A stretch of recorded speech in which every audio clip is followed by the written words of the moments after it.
luruskan kalau dia salah. Coba kalau imam membaca wadduha salah, kita bisa luruskan. Tapi begitu imam membaca Al-Anfal ayat 5 sampai 70, begitu salah ya hadapi susahmu sendiri. Siapa suruh kau cari masalah? Iya kan? Yang kedua tujuannya supaya kita bisa khusyuk. Kalau imam baca wadduha kita khusyuk. Begitu imam baca Al-Anfal dia khusyuk.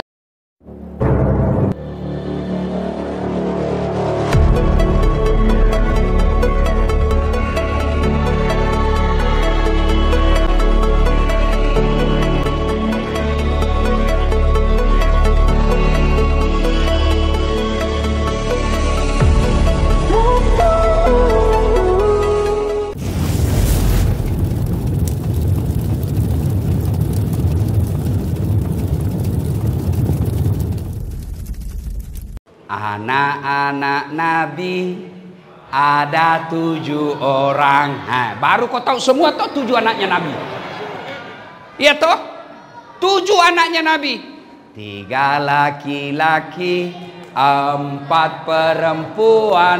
Pertama Qasim, Abdullah, Ibrahim, Zainab, Ruqayyah, Ummu Kalsum, Fatimah. Bapak baru tahu kan hari ini anaknya Nabi 7. 3 laki-laki, 4 perempuan. Sudah alhamdulillah, sudah ada oleh-oleh maulid. Mulai bapak hari ini, bapak tahu anak Nabi 7, 3 laki-laki, 4 perempuan. Itulah samping bapak dapat berkat. Alhamdulillah. Saya zaman kecil lagunya lain. Ini tadi lagu agak modern, anak TKTPA. Saya waktu kecil lagunya ibu saya begini. Pada zaman dahulu kala, pada zaman jahiliyah. Saya tanya, kenapa zaman jahiliyah, Mak?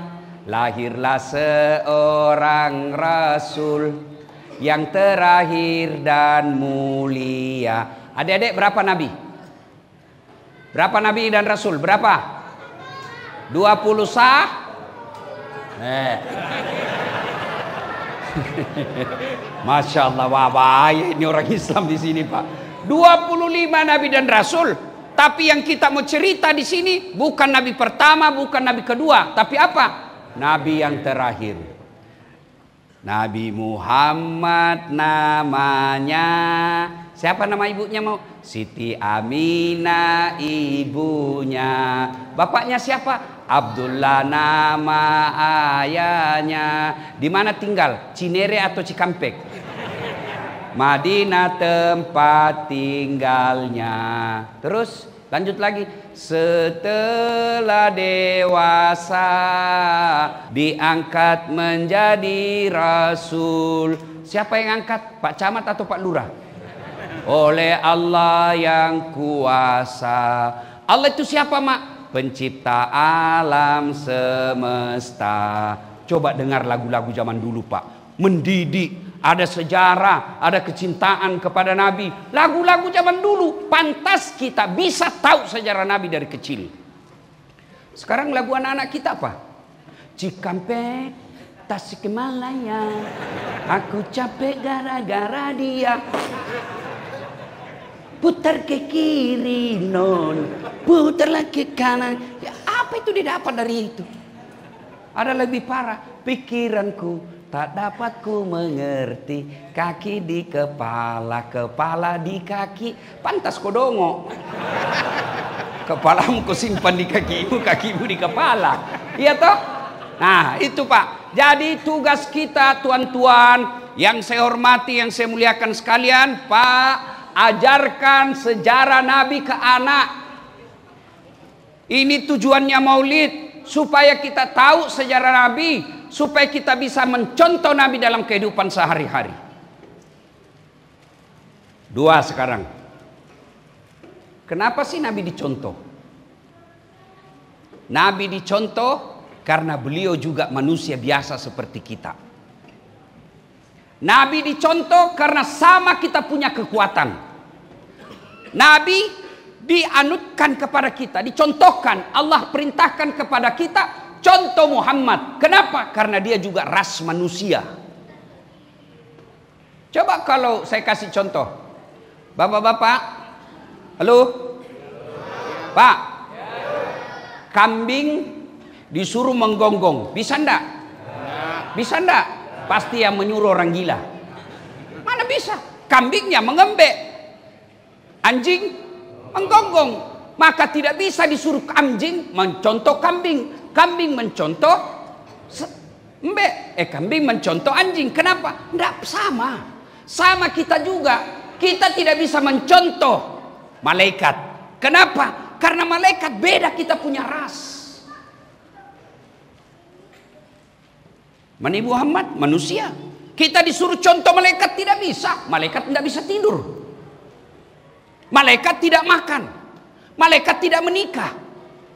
Bapak disuruh contoh malaikat tidak menikah.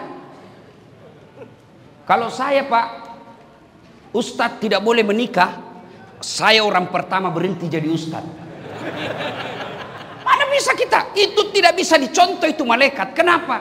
Mereka tidak tidur, mereka tidak makan, mereka tidak menikah, tidak butuh harta. Mana ada malaikat kita dengar korupsi?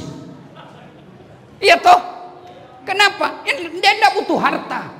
Mana ada kita dengar malaikat dinikahkan? Mereka tidak butuh itu, karena dia tidak punya nafsu.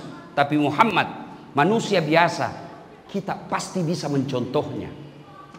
Ada manusia hebat tapi tidak bisa dicontoh. Siapa? Superman. Tidak bisa dicontoh. Dia bisa terbang, Pak. Mana bisa kita terbang? Dia bisa mengamankan satu dunia sendiri, dia, Pak. Superman. Dia bisa terbang, kita tidak bisa. Lagi pula Superman beleng-beleng. Kenapa? Celana dalamnya dipakai di luar.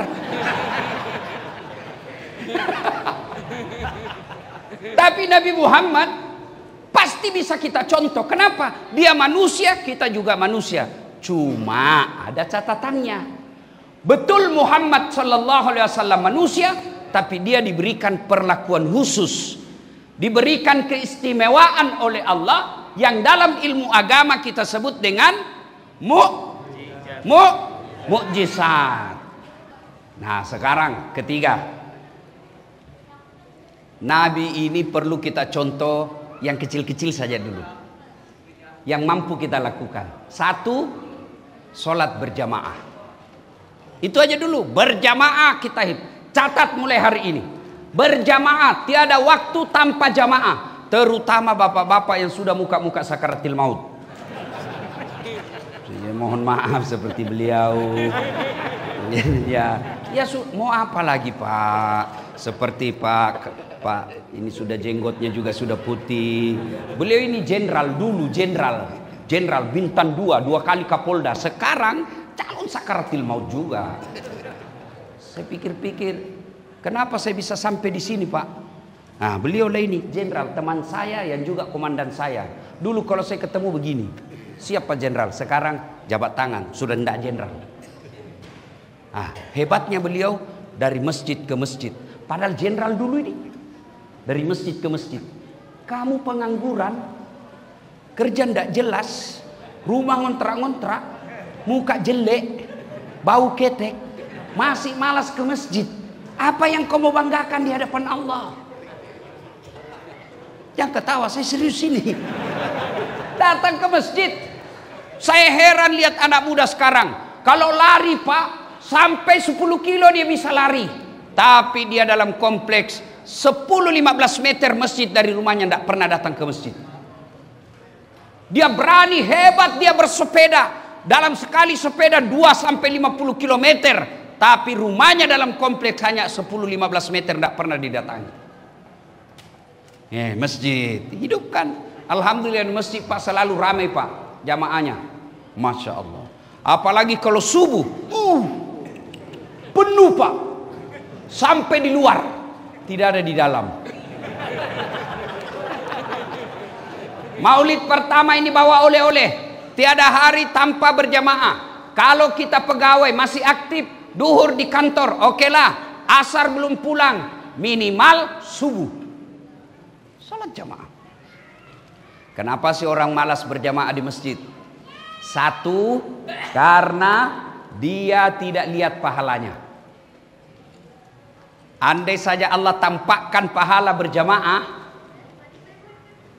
itu kata Nabi, andai saja kau lihat itu pahala jamaah subuh, kamu akan datang ke masjid meskipun kau merangkak. Bapak dikasih ini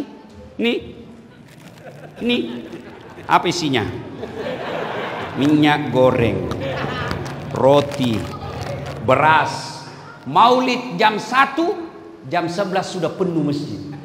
Padahal cuma itu tuh hadiahnya. Andai saja panitia masjid umumkan, siapa yang datang berjamaah subuh diberikan beras 50 liter, uang 100.000, saya yakin jam 5 sholat subuh, jam 10 malam sudah penuh ini masjid. Karena kalian lihat pahalanya. Sayang karena tidak dilihat pahalanya, kita sepi masjid. Siapa yang datang di masjid? Orang-orang tua yang sudah mau sakaratil maut. Coba lihat Pak, hampir tidak ada anak muda mau datang ke masjid. Kenapa? Karena dia tidak lihat pahalanya. Kalau datang artis K-pop, datang artis-artis dangdutan, penuh Pak. Padahal itu kamu datang untuk maksiat. Saya heran kadang-kala lihat di Indonesia. Saya ini Pak keluar masuk penjara. Bukan sebagai penghuni Pak ya, sebagai penceramah. Itu orang kalau masuk di lapas, rutan, berlapis-lapis pagarnya Pak. Sampai 4, dan itu teralinya baja. Polisi, sipir. Penjaganya ketat, tapi selalu penuh, bahkan overload itu penjara. Padahal itu banyak pagarnya Pak, dijaga polisi. Bersesekan orang datang di penjara Pak. Sementara masjid tidak ada kunci pintu. Pahalanya besar, sepi dari jamaah. Kalau kalian cinta kepada maulid, cinta kepada Rasulullah, wujudnya mulai besok sholat jamaah. Itu aja dulu sholat jamaah. Kadang-kala ada orang bilang susah masuk surga Ustadz. Salah deh, yang susah itu masuk neraka. Masa sih Ustadz? Iya. Coba lihat Pak, judi gratis atau bayar? Bayar. Selingkuh gak bayar atau gratis? Mahal. Narkoba bayar atau gratis? Bayar. Pergi dugem di tempat-tempat diskotik bayar atau gratis? Bayar. Semua itu dibayar, dan itu pintu masuknya neraka. Dibayar Pak masuk neraka. Kadang-kala sembunyi-sembunyi. Sholat gratis, puasa gratis, berjamaah gratis, pengajian gratis, tahlil gratis, ngaji gratis, naik haji kalau mampu. Dan itu pintunya masuk surga. Cuma setan kasih bingung kita Pak, membuat kita cinta kepada maksiat daripada cinta kepada berjamaah. Satu, sebab orang malas berjamaah ke masjid karena dia tidak lihat pahalanya. Dua, karena dia tidak tahu pahalanya. Buka kitab Durratun Nasihin, warna merah. Itu pahala berjamaah. 1, kata Nabi, kalau kau wudhu dulu, wudhu dari rumah, lalu datang ke masjid, melangkah kaki kanan, 1 pahala. Melangkah kaki kiri, gugur dosa kecil. Jadi kalau rumah sampean dari masjid 20 meter, PP berapa itu? 40 meter. Bayangkan, kaki kanan 1 pahala, kaki kiri gugur dosa kecil. Apalagi kalau bapak naik turun lantai 1, lantai 2. Apalagi kalau bapak jalannya pendek begini.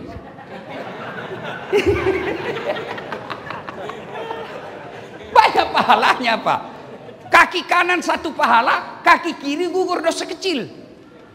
Yang kedua kata Nabi, kalau kau ke masjid, pagarmu, tembokmu, aspal, dinding, pohon, tegel, semua jadi saksi. Dia akan berkata kepada Allah nanti di akhirat, ya Allah, jangan kau masukkan Pak Jafar, jangan kau masukkan dia neraka, masukkan dia surga. Saya saksinya, dia rajin berjamaah di masjid. Itu tumbuhan akan berkata. Itulah sebabnya Nabi sunnahkan, kalau kau pergi ke masjid, beda jalanmu waktu pergi, beda pula jalanmu waktu pulang, supaya banyak saksimu. Itu sunnah. Datang dari sana, pulang dari sini. Sunnah itu sunnah. Itulah sebabnya sunnah, kalau kita berjamaah di masjid, datang dan sholat sunnah, usahakan tiap 2 rakaat pindah tempat. 2 rakaat pertama di sini, 2 rakaat berikutnya lagi geser lagi. Supaya apa? Semua yang kau injak itu akan jadi saksi. Luar biasa. 3, pahala berjamaah. Kalau hujan, gerimis, debu yang melengket ke tubuhmu, bajumu basah karena kau datang ke masjid, baju yang basah itu juga lah nanti yang jadi saksi supaya kita tidak masuk neraka, dan dia akan menjadi pelindung dari api neraka. Jadi kalau basah Pak, jangan cemas. Coba jangan juga salah paham. Mantan-mantan sudah dengar ini, dia tunggu hujan keras Pak. Hujan keras dia buka payungnya, dia jalan. Itu belen-belen namanya itu Pak. Iya kan? Nah, apalagi keutamaan berjamaah. Ini yang paling populer. Apa itu? Lipat 27 kali. Artinya apa? 1 kali Bapak sholat di masjid, 27 kali di rumah baru sama. Masya Allah. Apalagi pahala berjamaah di masjid. Di masjid ada disebut doa bersama. Barangkali bapak-bapak tidak tahu berdoa, barangkali adik-adik banyak dosa, doanya agak susah sampai, lama baru sampai. Tapi ada imam di depan, penghafal Quran, ulama, penceramah, dia amin, dia memimpin doa. Begitu beliau katakan amin, semua orang doa dalam masjid dikabulkan. Itulah sebabnya ketika memimpin doa Pak Imam, usahakan doa yang Bapak baca, doa yang umumnya orang hafal dan tahu, serta kasih dengar orang. Ada biasa orang mimpin doa kita tidak tahu apa dia minta. Sudah itu kecil pula suaranya tidak jelas. Amin. Amin. Amin. Apa siapa tahu anak muda yang jadi imam, tidak ada istrinya. Ya Allah berikan kami jodoh. Kata bapak di belakang, amin. Istrinya di belakang juga berkutak, amin. Baca doa, umumnya orang hafal, dan perdengarkan jamaah supaya kita tahu apa yang bapak minta. Tidak usah panjang-panjang. Ya. Apalagi keutamaan berjamaah di masjid, ada silaturahim, ada persaudaraan. Barangkali gara-gara pilkada, barangkali gara-gara pilcaleg, mungkin gara-gara pilpres, kita bermusuhan sama tetangga. Maka begitu datang di masjid, bapak minta maaf kalau pernah sakiti. Gimana caranya Ustaz? Nah, misalnya dia berdiri di sini, nanti sudah angkat takbir, bapak baru datang. Karena kalau belum angkat takbir dia bisa pindah. Dia akan dendam sekali sama bapak misalnya. Begitu dia sudah takbir, Allahu Akbar, bapak langsung Allahu Akbar. Selesai sholat, dia begitu Assalamualaikum warahmatullahi, bapak tahan dulu. Assalamualaikum warahmatullahi, tahan dulu, bapak dulu, jangan dulu. Balik. Begitu dia balik, Assalamualaikum warahmatullahi, baru bapak Assalamualaikum warahmatullahi. Senyum, tidak mungkin dia dorong kepalamu. Apa kau? Tidak mungkin, pasti dia balas Waalaikumsalam. Itu silaturahmi. Maka inilah pahala-pahala sholat berjamaah. Saya mohon maaf Pak, saya ini kalau ruangan begini saya sesak napas. saya memang ada penyakit paru. Ya, dan tidak apa-apa. Tidak ada orang. Ya, mudah-mudahan Allah kasih saya ajal yang pada saat saya ceramah. Tapi jangan sekarang, jangan sekarang. Ya. Nah, ibu bapak, saudara-saudara sekalian, pelihara sholat jamaah. Yang ketiga, kenapa orang malas ke masjid? Manajemen masjid tidak bagus Pak.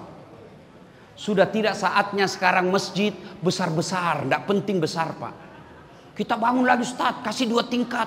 Kenapa? Kalau lebaran tidak muat, 1 kali aja, 2 kali aja orang lebaran. Akhirnya banyak masjid di Makassar saya lihat, karena nafsunya para panitianya perbesar dan bertingkat, akhirnya yang tadinya nyaman berjamaah, akhirnya orang tinggalkan karena kotor, debu, tidak jadi-jadi. Kenapa? Tidak ada kemampuan selesaikan dalam waktu yang cepat. Biarlah kecil-kecil seperti masjid kita ini tapi nyaman. Tidak usah lagi dipugar-pugar, tidak juga penuh. Manajemen masjid yang tidak baik. Ada masjid saya Pak, bisa Bapak lihat di YouTube. Kecil-kecil tapi nyaman Pak. Imamnya penghafal Quran, 30 juz. Sound systemnya bagus. Ber-AC, karpetnya empuk. Kalau terlambat datang sholat Jumat, nanti sudah azan baru datang, sudah tidak muat. Pasti Bapak di luar, berdiri. Nyaman. Kenapa? Karena enak orang datang ke sini. Ini bagaimana orang mau ke masjid Pak? Yang azan orang tua sudah pensiun. Giginya tinggal 4. Sesak napas. Iya, salah. Anak muda bilang itu lagi yang azan, dia lagi. Penceramahnya Pak dari salam pertama sampai terakhir neraka terus dia cerita. Kau dibakar, dibanting, ditusuk pantatmu, keluar di lehermu, diginting lidahmu. Kata anak muda, ndak usah ke masjid, bikin takut-takut itu. Padahal Nabi katakan, janji sorga, ancam neraka. Masya Allah. Kalau begini, enak orang. Karpetnya Pak, Masya Allah lembut. Ini karpet sudah 8 kali lebaran, tidak pernah diganti. Begitu kita sujud, menghindari semut. Tidak ada pilihan, terpaksa kita pasrah Pak. Iya, sound systemnya begitu kita takbir, Allahu Akbar langsung. Papa ketawa karena pernah mengalami semua itu kan. Ada lagi Pak imamnya, anak muda yang dia balik-balik sunnah Nabi. Nabi katakan kalau kau jadi imam ringkaskan bacaan solatmu. Ini jadi imam Pak panjang betul.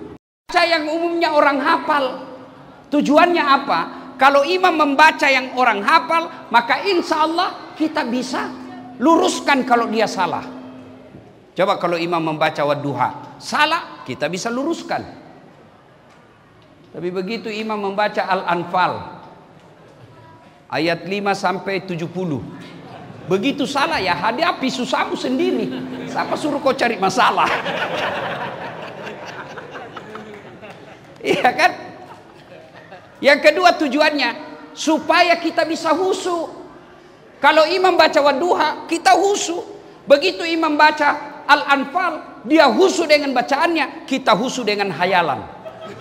Kita mau ikut tidak dihafal. Kita mau ruku belum saatnya. Terpaksa kita lihat semua pengumuman keadaan keuangan masjid, saldo kas, pengeluaran, pemasukan dibaca semua itu Pak. Belum selesai Pak, dibaca lagi tuh kalender Persatuan Guru Republik Indonesia, itu biasa dibaca juga itu Pak, laporan keuangan kasar. Iya Pak, iya toh, baca semua itu Pak. Belum juga selesai, dibaca lagi bajunya orang di belakang, calon DPR RI nomor urut 7, dibaca semua. Siapa yang salah? Imam. Pak. Waktu saya kecil dulu di kampung, berjamaah, imam sujud Pak. Lama sekali imam sujud. Sudah tidak seperti biasanya, belum selesai. Ada kawan saya, dia angkat kepalanya. Dia teriak, wih, hilang imam. Ternyata imam yang ditunggu, hilang di tempat Pak. Kacau sholat, bubar. Begitu selesai kita tanya, Pak Imam, kenapa kau tinggalkan saf? Saya kentut nak. Pak Imam, lain kali kalau kau kentut, kasih bangun kepala supaya kita lihat kau keluar. Dia bilang, saya malu nak kau lihat, makanya saya sembunyi-sembunyi. Siapa salah? Siapa salah? Siapa salah? Imam. Maka kalau salah imam, kacau jamaah. Bulan 11 akan datang. DKI Jakarta pilih imam. Salah milih imam, kacau 5 tahun. Jangan kau pilih karena partai, jangan kau pilih karena suku, jangan kau pilih karena tim suksesnya, apalagi jangan kau pilih sampai hanya karena kau dikasih duit. Pilihlah yang kau yakini bisa menjaga agamamu dan bangsamu. Bisa jadi imam. Pesan khusus tuan-tuan, Pak, jangan selalu kita ini orang miskin dihina oleh politisi dengan uang. Saya orang Bugis Pak. Saya selalu bilang biar saya miskin, tapi kau tidak bisa bayar diriku. biar saya miskin. Kenapa kalau saya miskin? Saya tidak minta-minta sama kamu. Saya miskin tapi demi Allah kau tidak bisa sogok saya.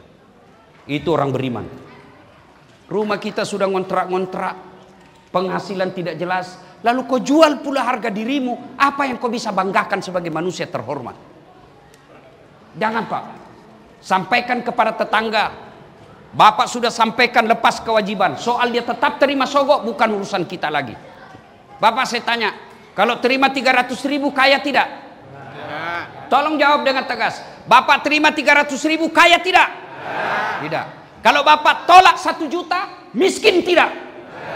Tapi yang pasti, ketika kau terima itu uang sogok, itu artinya kau tutup masyarakat orang Betawi jadi pemimpin. Kenapa? Karena hanya orang kaya yang bisa jadi pemimpin. Kau tutup pintu masa depan anakmu jadi anggota DPR. Kenapa? Karena hanya orang kaya yang bisa jadi anggota DPR. Tapi kalau kau tolak uang sogok, biar mereka mau sogok kalian, orang kaya mau sogok kalian, tapi kalian tidak mau terima, tidak ada artinya orang kaya buat kalian. Bisa? Bisa tolak uang sogok? 20 orang. Bisa tolak uang sogok? 100 orang. Tolak uang sogok? Ya Allah, dengarlah janji hambamu. Kalau mereka ingkar janji di maulid ini, buat mereka hidupnya sengsara dunia akhirat. Coba lihat Pak, gara-gara Bapak milih anggota DPR karena disogok, itu kemarin ribut lagi, kasihan mahasiswa sama polisi. Mahasiswa juga bapaknya polisi, polisi juga anaknya mahasiswa. Mereka berhadap-hadapan, baku lempar, disaling menghina, saling memukul. Padahal kelakuan siapa yang punya kelakuan? Politisi. Ribut-ribut kita mahasiswa yang kena, polisi yang bertengkar. Padahal mereka bukan pelakunya. Siapa pelakunya? Politisi. Kenapa begitu politisi? Karena mereka terpilih karena uang. Maka saudaraku, bulan 11 akan datang ini, jangan kau pilih karena disogok. Dan pesan kedua, bapak-bapak boleh berbeda pilihan, silakan, tapi jangan saling menghina. Boleh kau berbeda pilihan, tapi tetanggaan tetap rukun. Jangan bertengkar. Bapak ibu saudara-saudara sekalian, masih ingat pemilu 2019? Masih ingat pemilu 2019? Siapa yang bertanding? Bapak Joko Widodo dengan Bapak Prabowo. Siapa yang menang? Bapak Joko Widodo. Siapa menterinya? Apa? Dia bertanya, satu paket. Malah sekarang tambah akur. Kalian bertetangga dari 2019 musuhan. Apa kau dapat? Itulah aslinya beleng-beleng. Kalau tim sukses saling menyerang, wajar dia mau jadi menteri. Pengusaha saling mendukung, wajar mereka mau dapat proyek. Tapi kalian bertetangga beda pilihan bermusuhan, apa kau dapat? Emang kalau kau sakit dia datang besuk kamu? Enggak. Maka lebih baik silakan pilih jagoanmu, hormati lawanmu.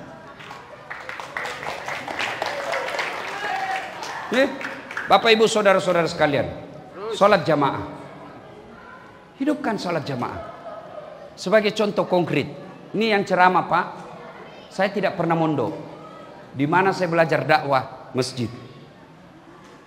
Maka saya selalu cari rumah yang dekat dari masjid. Bapak kalau mau beli rumah, pilih rumah yang dekat dengan masjid. Tapi kalau bapak dengan masjid seperti ini tidak pernah datang berjamaah, dicari kau nanti malaikat. Mana itu yang tinggal 5 meter dari masjid rumahnya tidak pernah datang jamaah? Mana itu? Kalau ini masjid juga tidak terurus dengan baik, maka yang dekat-dekat rumahnya masjid nanti kalian dicari. Hidupkan masjid. Dan demi Allah, tidak ada orang sengsara hidupnya kalau dia rajin dan menghidupkan masjid. 7 golongan orang dilindungi di padang mahsyar kelak. 1 di antaranya mereka yang menggantungkan hatinya di masjid. Maka orang tuaku sekalian, ayahanda yang saya hormati, ketika usia bapak sudah 60 tahun ke atas, jangan lagi tergelincir oleh godaan dunia. Sudah saatnya bapak investasi lebih banyak ke akhirat. Dan investasi yang banyak ke akhirat itulah masjid. Allah sediakan 1 ruang khusus bagi mereka yang menghidupkan masjid di padang mahsyar kelak. 7 golongan di antaranya, salah satu di antaranya mereka yang menghantungkan hatinya di masjid. 2, sunnah Nabi. Pak Ibu, saudara-saudara sekalian, sedekah. Bersedekahlah. Bapak semampunya, Allah tidak minta banyak. Misalnya hari Jumat atau hari Kamis, mungkin bisa dijadikan tradisi takmir masjid di sini. Senin Kamis, mulai Kamis kita umumkan para jamaah yang ingin puasa hari Senin dan Kamis, kami ajak sholat malam di masjid. Bermula dari pukul 3, jam 4 kita makan sahur bareng-bareng. Kalau ada pesertanya 5, 10, Bapak mampu, saya yang tanggung makan sahurnya jamaah. Itulah harta Bapak yang tidak bisa diambil orang. Kemudian saya yang tanggung makan bukanya. Itulah yang harta yang Bapak tidak ada yang bisa ambil.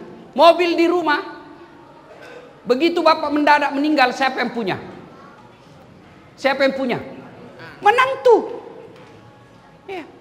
Ya kalau menantu kita sholat. Kalau menantu kita tidak sholat, mobil kita yang setengah mati ditabung, dikumpul, dinikmati orang yang tidak sholat. Maka saudara, kalau cinta kepada Rasulullah, jaga sholat jamaah, ada sedikit rezeki dari Allah, bersedekahlah, karena itulah harta kita. Mudah-mudahan ada manfaat, lebih dan kurangnya mohon dimaafkan.